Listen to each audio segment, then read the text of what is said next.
Hello friends, welcome back on the YouTube platform. Friends, आज हम discussion करेंगे हमारी जो इंग्लिश पेडागोजी है उसके बारे में। इंग्लिश पेडागोजी आज की जो कॉम्पिटिटिव एग्जाम्स हैं, जितनी भी जो अलग अलग स्टेट हैं उनकी जो टेट है और जो भी टीचर्स एग्जाम है उसके अंदर आपकी इंग्लिश पेडागोजी है वो श्योर एंड सर्टेन पूछी जाती है। ओके, तो उनको पढ़ने से पहले हमें ये चीज़ें जो हैं वो आनी जरूरी हैं और ये चीज़ डेफिनेटली हमें जाननी है बिकॉज ऐसी चीज़ें ही आपसे पूछी जाती है। क्या क्या है?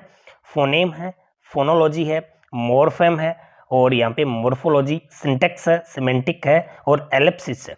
इनके बारे में हम डिस्कशन करेंगे। तो चलिए स्टार्ट करते हैं। आपका पहला है फोनेम। ये देखिए, कोई भी लैंग्वेज होती है उसके पार्ट्स होते हैं, पार्ट्स ऑफ लैंग्वेज होते हैं। ये फोनीम क्या होता है? First of all I will tell you what is phoneme. It is the smallest unit of language. कोई भी लैंग्वेज होती है उसकी एक स्मॉलेस्ट यूनिट होती है। It is a unit of sound in speech. It means कोई भी साउंड होता है स्पीच में, that is called phoneme. It doesn't have any meaning itself. याद रखना, इसकी अपने आप में कोई भी मीनिंग नहीं होता है। ठीक है, यानी कि ये जो वर्ड होते हैं, ए है, बी है, सी है, डी है और जिस तरह से पी एच के फै बना, टी एच का थे बना, ये सभी क्या कहलाते हैं? ये वर्ड्स फोनीम कहलाते हैं। और when you put phoneme together they make word.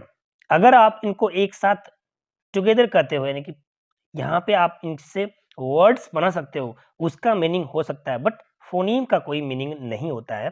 जिस तरह से मैंने लिखा पी ई एन, एक पेन मैंने शब्द लिखा, तो यहाँ पे तीन फोनीम है इसमें, पी, ई और एन। तो तीन फोनीम है, ये अलग अलग हो सकते हैं, बट इन तीनों को मिला के हमने एक वर्ड बनाया, दैट इज मीनिंगफुल वर्ड। तो इस तरह से आप समझ गए होंगे कि फोनीम क्या होता है। अब देखिए, ये जो साउंड होते हैं, phoneme means sound, phone means sound, आपको इतना ध्यान रखना है। टोटल जो फोनीम्स होते हैं वो 44 होते हैं। फोनेटिक्स जिसको अपन बोलेंगे वो 44 साउंड से मिलकर बनते हैं। 20 उसमें वोवल्स होते हैं और 24 कॉन्सोनेंट साउंड होते हैं।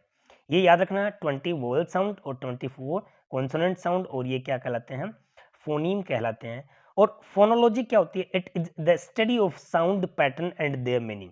अगर आपसे पूछे what is the definition of phonology, तो फोनोलॉजी क्या होगी? It is the study of sound pattern. जो साउंड का जो पैटर्न होता है उसकी स्टडी को हम फोनोलॉजी बोलेंगे। उनके जो मीनिंग है, उनका जो साउंड पैटर्न है, the study of these sound pattern and meaning is called phonology. Okay, इस तरह से आपके समझ आ गया होगा ये। जिस तरह से देखिए, ये आपके फोनीम दे रखे हैं, एस है, टी है, पी है, और फिर इनसे देखिए अलग अलग क्या बना रखे हैं? वर्ड बना रखे हैं। आर का है तो रेट बना दिया, एच है तो हिट बना दिया। इनसे अपन एक वर्ड बना सकते हैं, बट इनका पर्सनल जो है फोनीम का, ये सिंगल होंगे और इनका कोई भी अर्थ नहीं निकलेगा। Okay dear. फिर नेक्स्ट आता है आपका morpheme. Morpheme is the smallest meaningful unit in language. Morpheme क्या होता है भाई? कोई भी लैंग्वेज होती है उसमें स्मॉलेस्ट मीनिंगफुल यूनिट होती है। आप ये इसको भी याद रखना, smallest meaningful combination of sound. कोई भी साउंड है उसका कॉम्बिनेशन है, दैट इज मीनिंगफुल, और वो क्या कहलाएगा? आपका मॉर्फेम कहलाएगा। जिस तरह से एक वर्ड बना यहाँ पे अनसेफ है, तो इसका एक प्रॉपर इंडिपेंडेंट वर्ड निकला है, अन। कोई भी स्मॉलेस्ट जो है और उसका इंडिपेंडेंट मीनिंग निकलता है, वो क्या कहलाता है? जिस तरह से ये अन है तो इसका कोई ना कोई अर्थ है। ठीक है, तो दैट इज मॉर्फेम। ठीक है, याद रख लोगे ना, मॉर्फेम क्या होता है? Smallest meaningful unit in a language. और दूसरा फिर आता है आपका मॉर्फोलॉजी। तो morphology is the study of words. कोई भी वर्ड्स होते हैं उनकी स्टडी, हाउ दे आर फॉर्म्ड, वो कैसे फॉर्म होते हैं, कैसे बनते हैं, and their relationship to other words in the same language. जो उसी लैंग्वेज में उनकी जो रिलेशन है, वो क्या कहलाती है? आपकी मॉर्फोलॉजी कहलाती है। तो समझ आ गया मॉर्फेम क्या होता है? स्मॉलेस्ट स्मॉलेस्ट जो उनका मीनिंग है, वो स्मॉलेस्ट यूनिट है, वो कहलाती है, जिसका इंडिपेंडेंट मीनिंग होता है। और मॉर्फोलॉजी होती है वो उनकी जो स्टडी होती है, वर्ड्स है उनको, उनका जो फॉर्म है, उनका रिलेशन है वर्ड्स का, वो क्या कहलाती है? मॉर्फोलॉजी कहलाती है। फिर नेक्स्ट आता है आपका सिंटेक्स। देखिए, सिंटेक्स क्या होता है? सिंटेक्स बहुत बार एक आपका ग्रामेटिकल भी आता है टॉपिक, सिंटेक्स। हमने सिंटेक्स पढ़ना है, सिंटेक्स दे दिया, फिर हमें ये पता नहीं चलता कि सिंटेक्स होता क्या है। In this structure of a sentence is important, यानी कोई भी सेंटेंस का जो स्ट्रक्चर होता है that is syntax. This means that sentence should follow the grammar rules. Subject है, ऑब्जेक्ट है, वर्ब है, should be at the correct place, यानी कि सबसे पहले सब्जेक्ट आना चाहिए, फिर उसकी वर्ब आनी चाहिए, फिर उसके बाद में अगर ऑब्जेक्ट ले रहा है तो ऑब्जेक्ट, अगर एडवर्ब है तो एडवर्ब। तो ये जो प्रोसेस है, यानी कि ग्रामेटिकली जो रूल्स रहते हैं उनके अकॉर्डिंग सब्जेक्ट है, वर्ब है।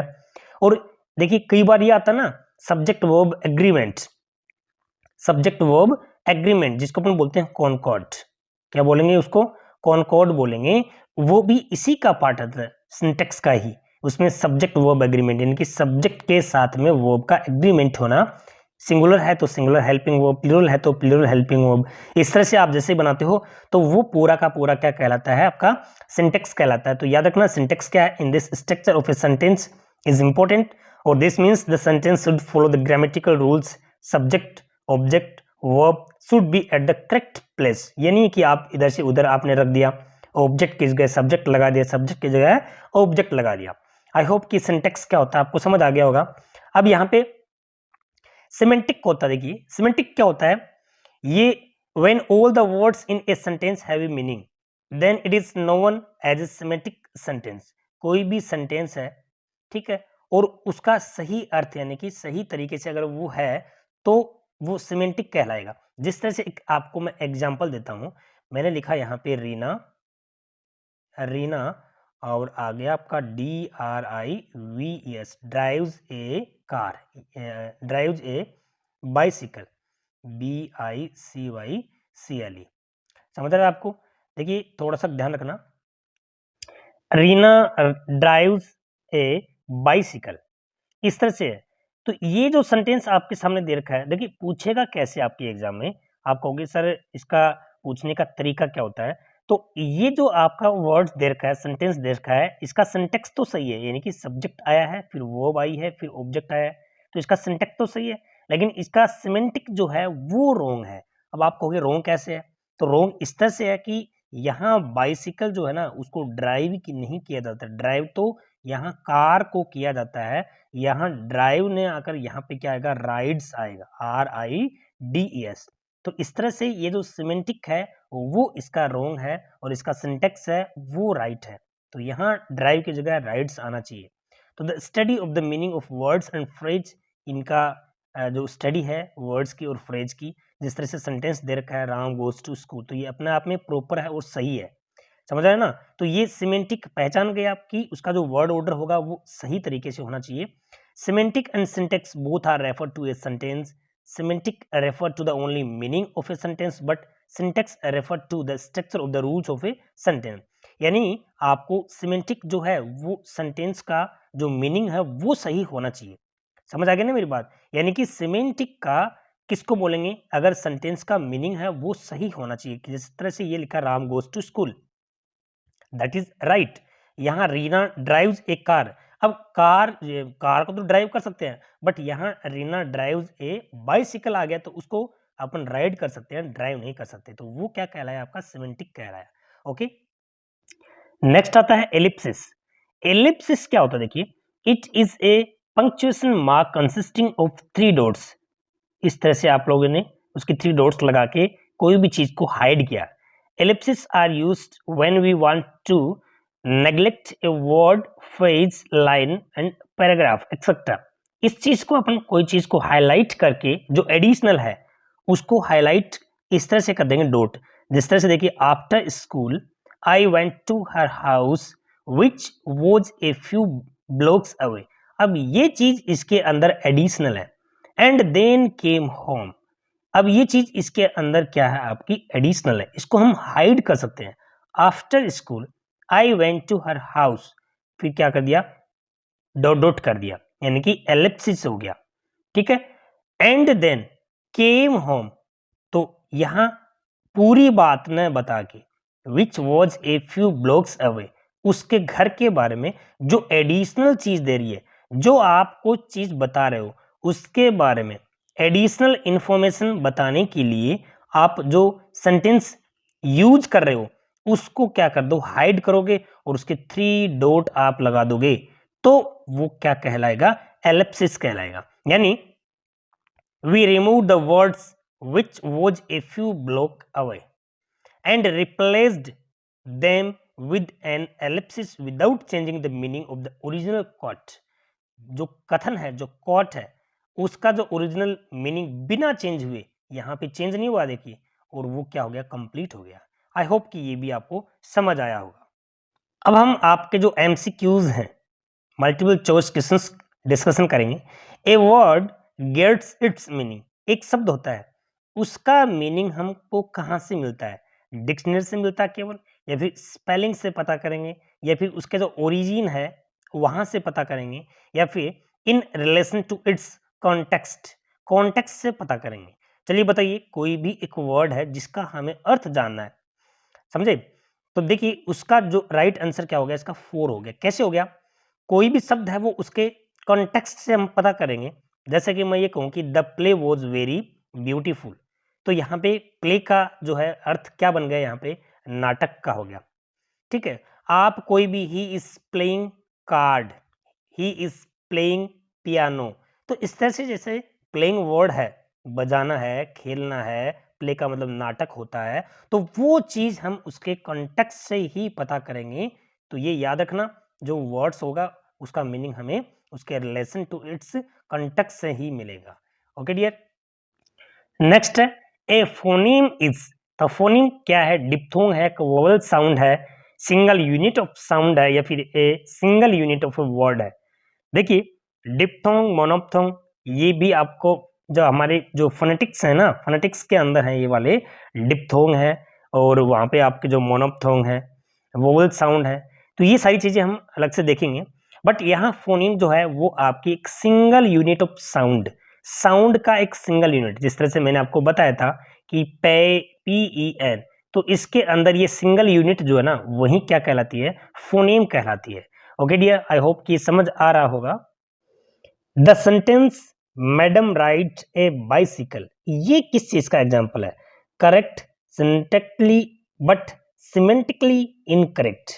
देखिए ये वाला जैसे कि थोड़ी देर पहले मैंने डिस्कस किया था, आपको मैंने बताया था कि सिंटेक्स और सिमेंटिक, तो सिंटेक्स तो क्या होता है, ग्रामेटिकली करेक्ट होता है, ठीक है, और दूसरी चीज आपको सिमेंटिक बताई थी, तो सिमेंटिक का जो ऑर्डर है, जैसे ड्राइव ना आकर यहाँ क्या आना चाहिए, राइड आना चाहिए, इसका मतलब सिमेंटिकली इनकरेक्ट है, समझे, और इसका करेक्ट क्या है, सिंटैक्टिकली ये करेक्ट है, यानी कि इसका जो सिंटेक्स है वो तो करेक्ट है और सिमेंटिक है वो इनकरेक्ट है। याद रखना, ऐसे सेंटेंस आपको पूछेंगे, डेफिनेटली पूछेंगे, तो वहां आपको ये ध्यान रखना, बाइसिकल को हम राइड कर सकते हैं ना कि ड्राइव, अगर ड्राइव यहाँ पे आया है तो वो सिमेंटिकली इनकरेक्ट है। इस तरह से आपसे सेंटेंस पूछे जाएंगे। नेक्स्ट है the set of rules of language by which sentence can be constructed, ये क्या कहलाता है, तो देखिए जो सिंटेक्स होता है, सिंटेक्स वो क्या होता है, एक सेट ऑफ रूल्स होता है लैंग्वेज का, जिससे ही हम सेंटेंस को एक स्ट्रक्ट कर सकते हैं, कंस्ट्रक्ट कर सकते हैं, समझे ना। फोनीम क्या होता है, जैसे मैंने आपको बताया था, फोनीम एक वर्ड होता है, उसका मॉर्फीम क्या होता है, ठीक है, ये सारी बातें हमने डिस्कस की थी। बट कोई भी एक set of rules of language जिसके थ्रू हम क्या कर सकते हैं, एक सेंटेंस को कंस्ट्रक्ट कर सकते हैं, तो वो क्या कहलाएगा, आपका सिंटेक्स कहलाएगा वो। नेक्स्ट आता है आपका the study of meaning, meaning की स्टडी करने को हम क्या कहते हैं, तो याद रखना दोस्तों, कोई भी चीज जिसकी हम स्टडी करते हैं, कोई भी एक वर्ड दे रखा है आपको और उसकी हम स्टडी करते हैं, तो वो क्या कहलाता है, आपका सिमेंटिक्स कहलाता है, ठीक है। सिंटेक्स आपको पता ही है, फोनोलॉजी क्या होता है, साउंड की स्टडी होता है, ठीक है, तो ये जो चीजें हैं, द स्टडी ऑफ मीनिंग है, वो सिमेंटिक्स कहलाता है। ओके, और यहाँ पे ये जो मॉर्फोलॉजी बचा है वो क्या कहलाता है, स्मॉलेस्ट यूनिट ऑफ एक वर्ड, वर्ड है मान लीजिए, उसका जैसे मैंने अनसेफ दिया था, अनसेफ दिया था, तो यहाँ पे स्मॉलेस्ट यूनिट है ना, वो क्या कहलाता है, मॉर्फोलॉजी कहलाता है वो। नेक्स्ट है आपका blank is the scientific study of language, जो लैंग्वेज होती है उसके साइंटिफिक स्टडी को हम बोलेंगे लिंग्विस्टिक, ये एग्जाम में पूछे जाते हैं आजकल, एक ट्रेंड बन गया है इनको पूछने का, इस तरह से क्वेश्चंस का। तो कोई भी लैंग्वेज होती है उसकी जो साइंटिफिक स्टडी होती है उसको हम बोलेंगे लिंग्विस्टिक। आई होप आपको समझ आया होगा। आपको शेयर लाइक जरूर करना है। Thanks for watching it.